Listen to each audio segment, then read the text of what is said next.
this video, I'm going to discuss the President of India and introduction. The President of India is the highest honor, dignity and prestige.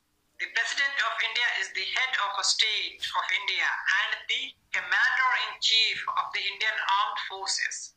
So in this video, I will discuss the introductory account of the Indian President. However, in subsequent videos, I will discuss powers and duties and impeachment of the President in detail. Now, let's begin with the introduction. The President of India is enshrined in Part 5 of the Constitution, Chapter 1, heading the Executive and subheading that is the President. Now, let's discuss the provisions. That is the introductory features. Article 52. It states that there shall be a President of India. Likewise, the President is the head of the state.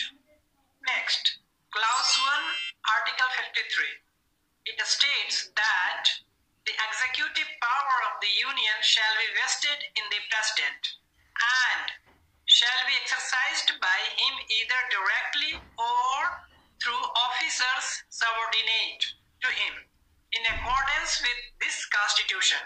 It means all the executive power of the Union is in the hands of President and he can exercise such power either himself, that is directly, or through the officers subordinate to him. Now, the question is, who are the officers subordinate to the President? Officers subordinate are the ministers. Next, Article 53, Clause 2. It states that without prejudice to the generality of the foregoing provision, the supreme command of the defense forces of the Union shall be vested in the President and the exercise thereof shall be regulated by law. It means the supreme command of the defense forces is vested in him and it is to be exercised in accordance with the law. Next, Article 77, Clause 1. It states that all executive action of the government of India shall be expressed to be taken in the name of the President. It means no action can be done without the knowledge and consent of the President. Now, the question is, what are duties of the President? Prima facie, the first duty of the President is to preserve, protect, and defend the Constitution and the law of India.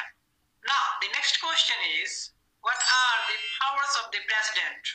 The powers of the President can be categorized as legislative power, such as appointment of Prime Minister and on his advice other ministers. He can summon both the houses, that is Lok Sabha and Rajya Sabha. He can dissolve the Lok Sabha. He can make an ordinance, etc. Next, executive power, that he can exercise directly or through officers subordinate to him in accordance with the Constitution. Next, judicial power. He appoints the Chief Justice of the Union Judiciary and other judges on the advice of the Chief Justice. Next, financial power. A money bill can be introduced in the Parliament only with the President's recommendation. Next, diplomatic power. All international treaties and agreements are negotiated and concluded on behalf of the President. Next, military power. He is the supreme commander of the Indian Armed Forces. Next, pardoning power. He has the power to pardon a convicted person in case of death sentence. Next, appointment power. He has appointment power to fill certain posts including the Prime Minister, some members of Lok Sabha and Rajya Sabha, Election Commissioner, Chief Justice of the Supreme Court, etc. Emergency power. He has the power to declare emergency in the whole of India or a part of its territory in case of war or armed rebellion or an external aggression. Last but not the least, veto power. The President has power to refuse to approve the bill and send it back to Parliament for the amendment, which constitutes veto power. It is limited power, although. Now the next question is types of veto power. Following are the three types of veto power: absolute veto, suspension veto, and pocket veto. In my coming videos, I will discuss all these powers separately in detail. So please keep watching. Now the next question is, what is procedure of the President's election? As defined in Article 54 of the Indian Constitution, the President shall be elected by the members of an electoral college consisting of the elected members of both houses of Parliament and the elected members of the legislative assemblies of the states. Note, in this article and in Article 55, the meaning of a state includes the National Capital Territory of Delhi and the Union Territory of Pondicherry. Now, the next question is, what is term of the President? As defined in Article 56 of the Indian Constitution, the President shall hold office for a term of 5 years from the date on which he enters upon his office. Now, the next question is, what is the qualification to be President of India? As defined in Article 58(1) of the Indian Constitution, no person shall be eligible for election as President unless he is a citizen of India, has completed the age of 35 years, and is qualified for election as a member of the House of the People. Now, the next question is, what are the conditions of the President's office?